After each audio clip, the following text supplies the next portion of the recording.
no es igual que lo que hemos hecho, porque es mucho más ligero. Pero vamos a ver hasta dónde llegamos sin casa. Vamos a ver.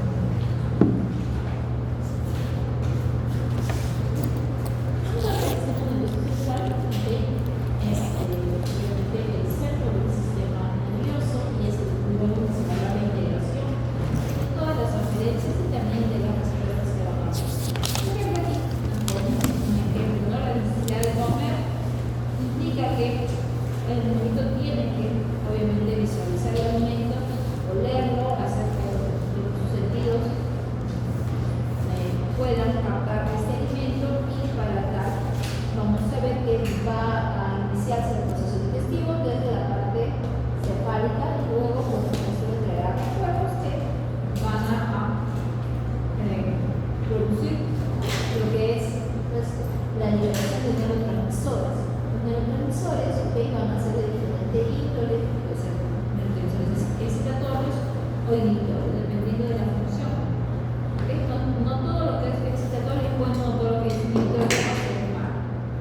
Una vez aquí el estímulo negativo, memoria, habla por ejemplo, de repente, porque en algún momento, cuando tomó el alimento de la mesa, sufrió un castigo, por eso evoca la memoria que pueda ser un estímulo negativo para que no lo tome.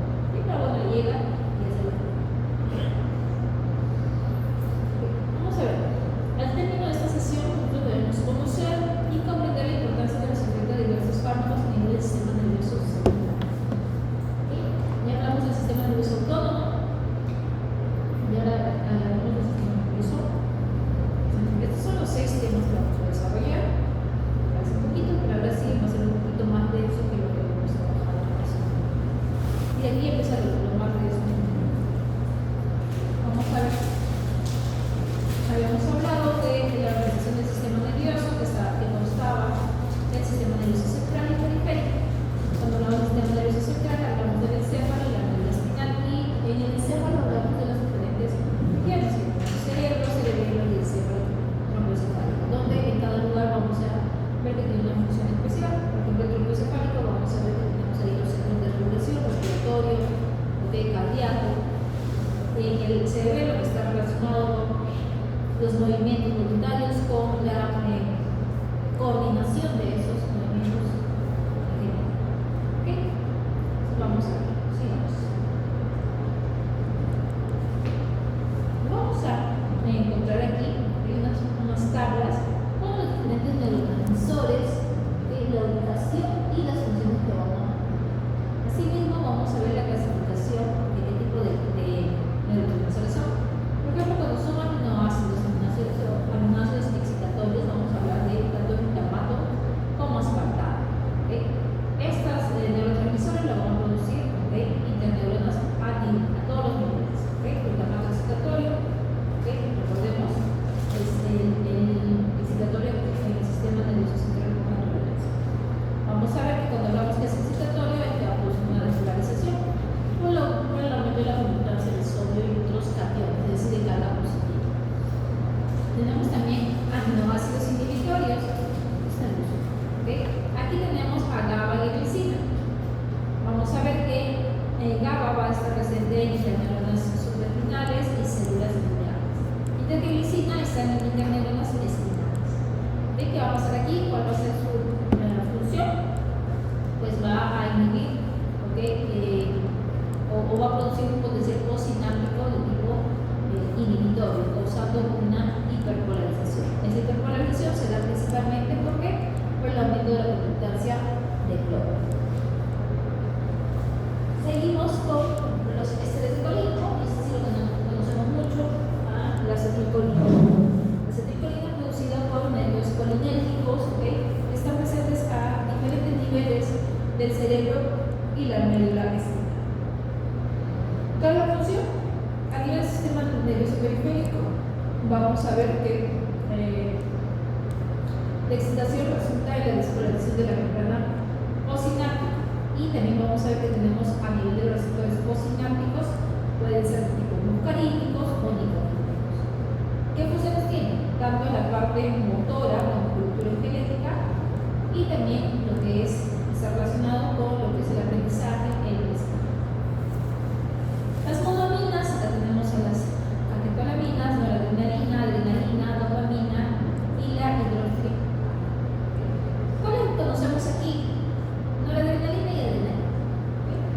tenemos aquí que noradrenalina igual que la acetilcolina van a ser producidas a nivel del sistema nervioso central. Aquí vemos que va a ser liberado, ¿ok? Y movilizan sus receptores alfa y beta adrenérgicos, ¿ok? En las neuronas postsinápticas. ¿Qué cosa controla? ¿Cuál es su función principal? Es el control de la percepción línea, conducta, actividad motora, regulación de la temperatura corporal. ¿Okay? En cuanto a la adrenalina, vamos a ver que se va a producir o se ubica a nivel del cerebro medio y el tronco encefálico hasta el pienso. ¿Okay? Cuando se menciona que tiene funciones poco definidas, recordemos que la adrenalina es un agonista, ¿okay?, no selectivo y va a unirse a todos los receptores y puede producir pues diferentes efectos dependiendo a la dosis. En cuanto a la dopamina, ¿okay?, también se produce en todos los niveles del sistema nervioso central y van a producir lo que son diferentes tipos de conexiones cortas, medias, largas. ¿Está afuera? Sí. ¿Por qué no? Dijimos que pueden entrar. Bueno, van durmiendo, no vuelven a dormir. Sí.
dice que también se excite y va a liberar, va a producirse el potencial de acción. ¿Ok? En el caso de una inhibitoria, lo que vamos a ver es que aquí en esta neuronita lo que se va a dar es más bien una hiperpolarización. Una despolarización es excitatoria, una hiperpolarización es inhibitoria. ¿Ok? Aquí, por ejemplo, ¿qué cosa tenemos? Tenemos por un lado una sinapsis excitatoria y por otro lado una sinapsis inhibitoria. Entonces aquí, si se dan al mismo tiempo, lo que va a pasar es que aquí en la zona gatillo lo que se va a hacer es, digamos, medir, ¿no? Entonces al mismo tiempo. Entonces mido la excitatoria versus la inhibitoria. Si la excitatoria es mucho mayor que la inhibitoria, pues producirá una sinapsis de tipo excitatoria. Pero si la inhibitoria es mucho más baja que la excitatoria, va a producir inhibitoria.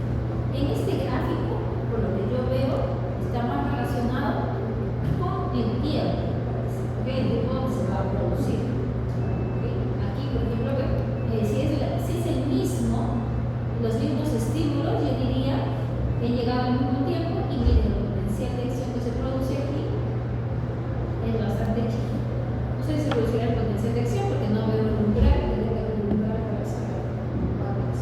Eso ha llegado al mismo tiempo porque está en reposo y luego se produce pequeño. Si son los mismos, el despolarizar será mayor. Y la hiperpolarización también. La grande por eso que la resultante es bastante pequeña. ¿Quiénes son excitatorios? Glutamato, ¿okay? Y inhibitorio van a ser GABA. Lo mismo aquí. Entonces hacía GABA, ¿okay? GABA lo que hacía era incrementar la permeabilidad de cloro. Y como el cloro ingresaba en el interior de la célula, lo que traía como era cargas negativas, lo que hacía que se hiperpolarice la neurona. En el caso del glutamato, se incrementaba la permeabilidad del sodio, haciendo que se hiperpolarice la neurona.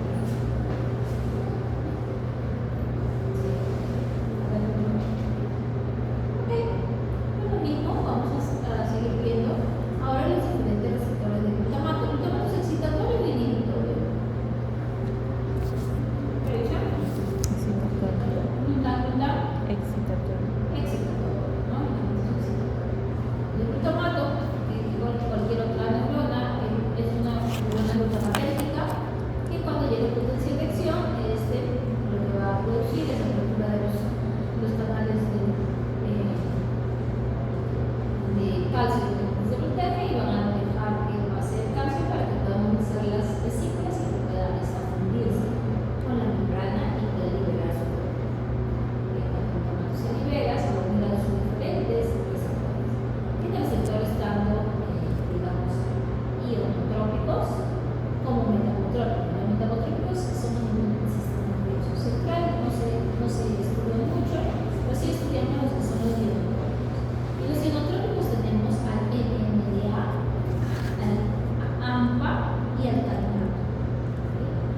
¿Qué vamos a tener aquí? Que el AMPA siempre va a necesitar activarse primero para que le dé como un ambiente idóneo para que el NMDA pueda activarse. Pues NMDA necesita que haya una despolarización, se menciona. En teoría, me parece que es de 20 o de 30 para que pueda activarse. Y si no hay esta despolarización, no se da. Por eso es que AMPA necesita incrementar la conductancia del sodio para que pueda darse esta despolarización y ahí encontrar el NMDA. El glutamato, va a reciclarse a través de una célula riel. Esta va a ingresar a la glia mediante un transportador de glutamato y ahí dentro en la glia esta glia tiene enzimas que van a permitir degradar y va a producir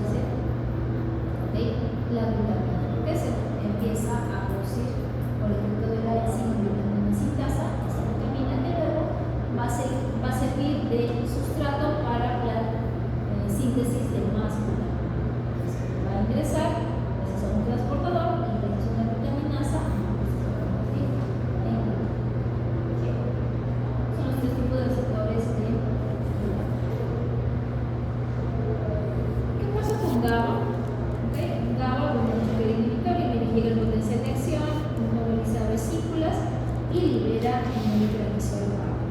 El neurotransmisor GABA, vamos a ver que va a permitir la apertura de los canales de cloro porque se unen porque son canales iónicos dependientes del ligando. Se unen y estos se van a abrir. ¿Qué va a pasar? Va a permitir o se va a incrementar la conductancia de cloro. Y este cloro lo que va a hacer es que con una carga negativa hiperpolarizar la membrana. ¿Sí?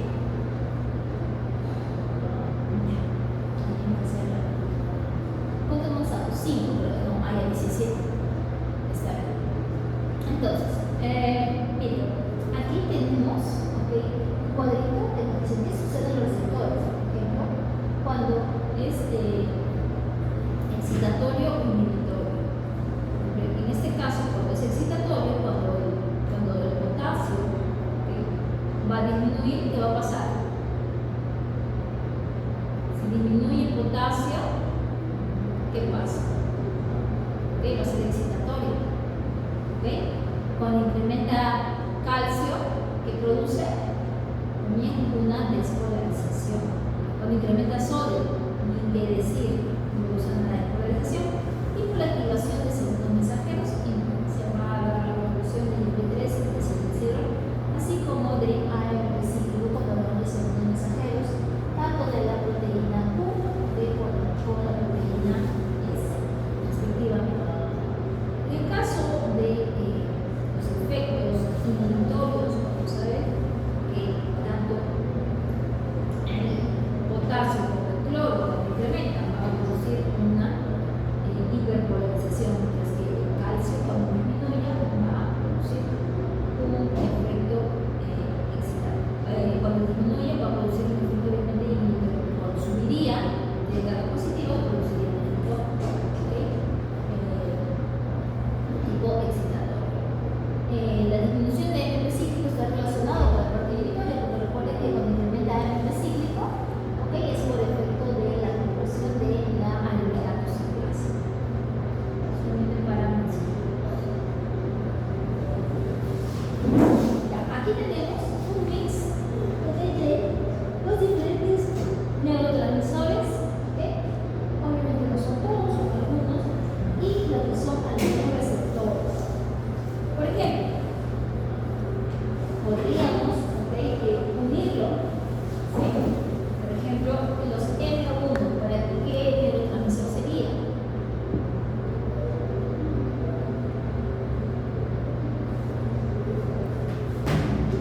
¿No? Los M, ¿para qué sería? Luisa, Mariana. ¿Los M para qué tipo de neurotransmisor sería? Acetilcolina. Mira, ¿cuál es primero, Mariana? Delfina. Delfina, el cerebro, el intestino superior. Acetilcolina tiene receptores M de muscarínicos y N de nicotina. ¿Sí? Para GABA, ¿cuál es su receptor de GABA? GABA A y GABA B. ¿Ok? Para norepinefrina, ¿cuáles son sus receptores? Dayanara. Para norepinefrina o adrenalina, si quieres, también puede ser igual. Norepinefrina o noradrenalina, ¿cuál es? Alfa y beta. En cuanto a la glicina, Angie,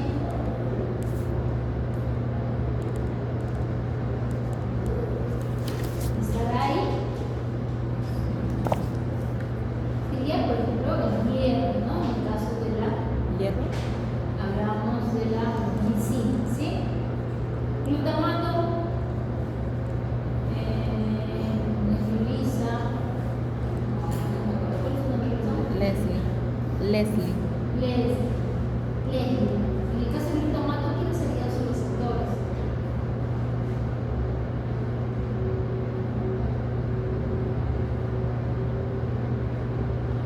Eso tiene muchos receptores. Recuerda que vamos a hablar solamente de los electrónicos.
podemos utilizar estos principios porque son muy buenos y además no hacen daño al ser humano. Solamente actúan solamente sobre este tipo de cosas.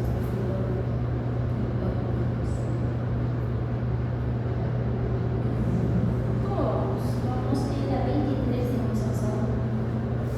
Bien, acá 50 y ¿cómo vamos aquí? Sí, me estoy poniendo muy rápido. Muy importante, ¿ok? Todo lo anterior son cosas que ya deberíamos conocer. Hemos perdido ahí 55 minutos, pero esto es lo que deberíamos conocer.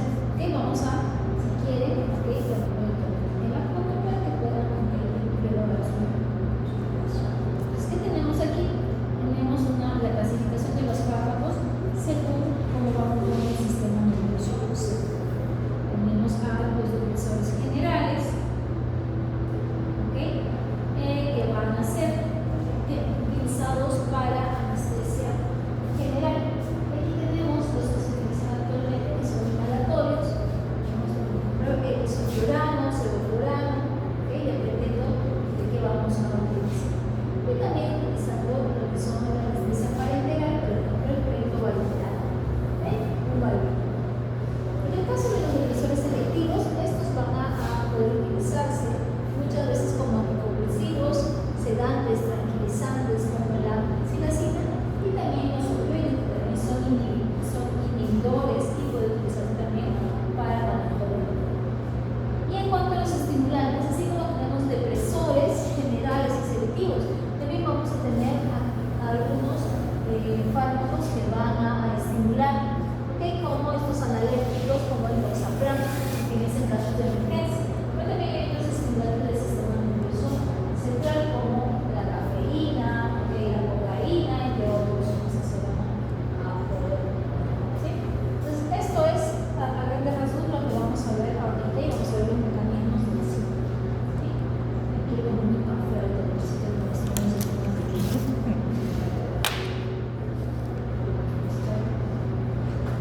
Ok, vamos a ver. ¿Por qué no vende café, no? Yo creo que he visto un señor que vende papitas en la ciudad. Quiere comprarme en mi paradero. Pero olía feo, olía que hay mucha agua ahí, ¿no? ¿Qué ha pasado? ¿Se líquido o no? ¿Qué tiene agua? ¿Ha llovido? ¿Hay mucho agua? ¿No? No, en ese paradero porque olía, no huele feo normalmente. Olía si está oliendo feo. Sí, había agua y ella no estaba consciente que vendía chifles, papitas. Se quería comprar, pero dije, no, mejor no, después me arrepentí. Yo dije, mejor hubiera comprado, no, y ya se escucharon.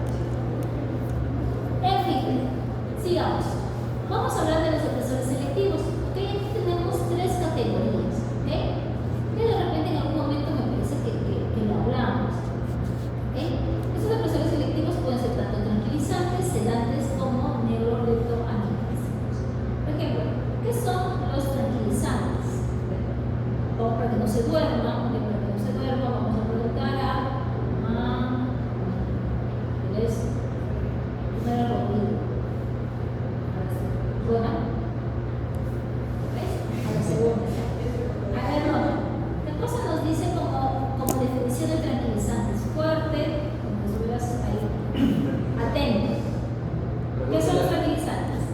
Produce la ansiedad e induce una sensación de tranquilidad sin producir somnolencia. Esa somnolencia que tenemos ahorita nosotros, ¿no? Esa no. Pues, si nos vieran así, ahorita tranquilitos con somnolencia, pues no nos han aplicado un tranquilizante, ¿no? Okay. A ver, siguiente.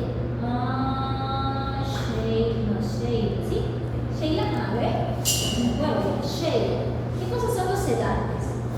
Los sedantes tienen un efecto más profundo que el tranquilizante, que ellos van a producir somnolencia y hipnosis. ¿Nos ubican? ¿Ok? La hipnosis es que sueño, ¿no? Sueño es inducido por una hipnosis. ¿Ok? Entonces ya vemos la diferencia. ¿Ok? Nosotros de repente se nos viene y digo, ay, están sedados, ¿no? Una somnolencia, ¿ok? Una hipnosis, incluso de repente podríamos hablar de hasta narco. Y en el caso de los neuroleptoanalgésicos,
concentrado en algo, en un estado de atención asimétrico bastante focalizado y que haya una relajación, ¿okay?, profunda, que por ejemplo cuando hay estos que hacemos hipnotizadores, pues diga que se permita pues hacer cosas más que no harían si no estuviera así con ese grado de concentración así focalizado, ¿no? Por lo general también lo van a relacionar con que produce analgesia, no producen analgesia, es decir, que el animal puede sentir el dolor. ¿Okay? Para que lo usamos para la evaluación clínica y también para ciertos animales que son muy activos. En este caso, dicen índolos. Vamos a ver aquí que tenemos una serie de tranquilizantes, como por ejemplo la silacina, buprenormas, vamos a ver aquí, más adelante. Entonces tenemos, ¿okay?, a los tranquilizantes, que vamos a clasificarlos por grandes grupos. ¿Okay? Por ejemplo, las fenotiacinas. Las fenotiacinas lo que van a hacer es bloquear diferentes receptores. A todos estos receptores tienen un efecto así grande. ¿Okay? Bloquear los receptores tanto de dopamina, principalmente, ese es el principal efecto, pero también va a bloquear receptores adrenérgicos, los alfa-1, ¿okay?, de los muscarínicos, histamínicos y los serotonínicos. Los hace, ¿veis? Es un antagonista. ¿Sí? Un antagonista. En este caso, vamos a ver que un ejemplo para estas fenotiacinas, ¿okay?, va a ser clomazina. Ahora, por ejemplo, cuando hablamos de este bloqueo de estos receptores, ¿qué efectos creen que pueda haber por el bloqueo de estos?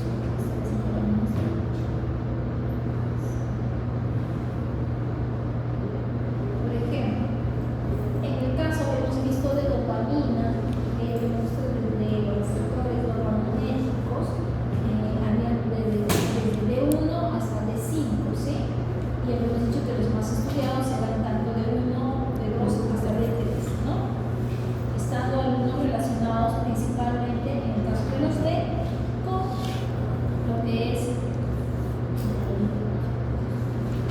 estaba relacionado principalmente con lo que era el vómito. No sé si se acuerdan que lo mencioné. ¿Sí? ¿Algo? ¿No? ¿No se acuerdan? ¿No? ¿No se acuerdan que lo hablé del vómito? Ustedes están así, como se llama, sedados, ¿no? Están con, ¿no?, ¿cómo se llama?, un trance de hipnosis. Por ejemplo, si se bloquean los alfa-1, ¿qué se podría bloquear? ¿Qué se estaría bloqueando?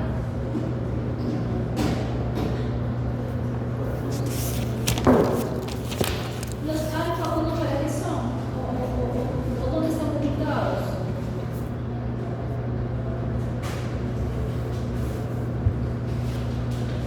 ¿No?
principalmente vamos a ver que va a ser el papel de los receptores D2, ¿ok?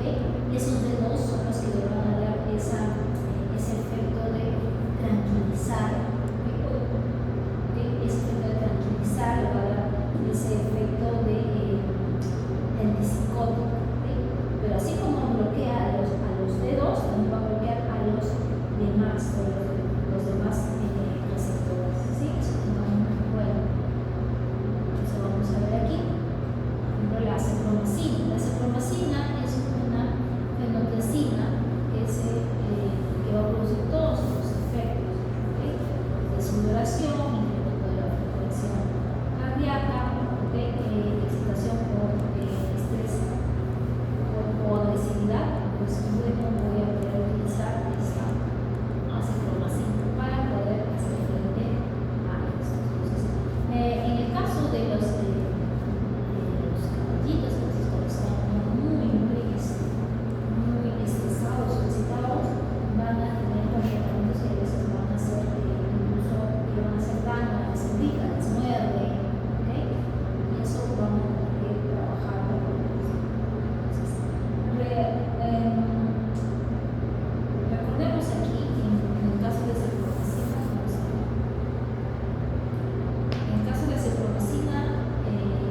Leslie.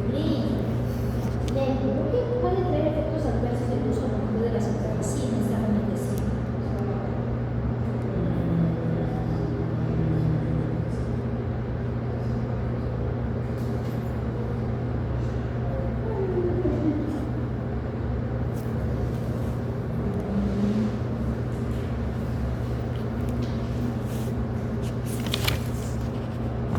La medicina bloquea dopamina, ¿sí?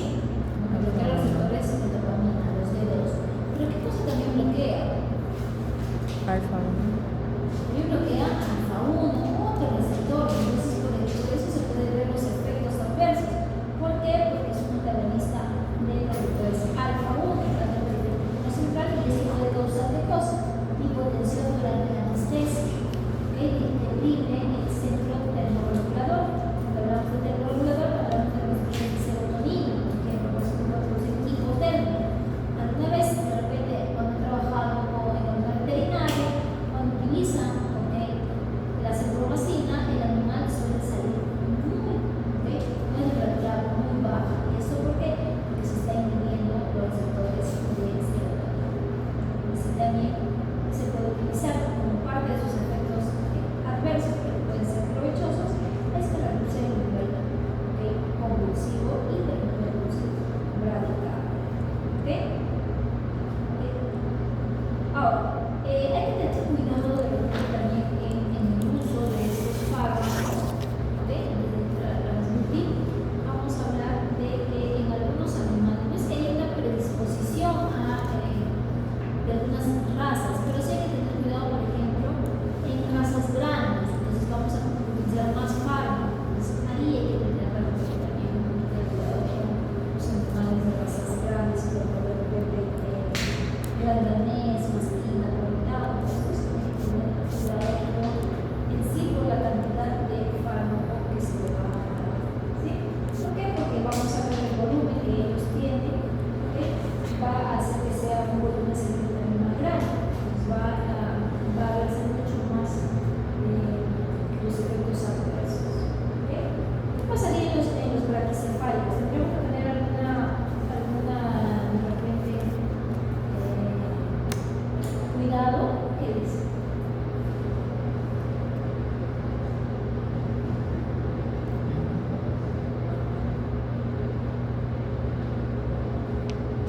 Recuerden que los braquicefálicos de por sí ellos tienen el síndrome braquicefálico con membranas pequeñas para en el cabo podría causar en ellos también un colapso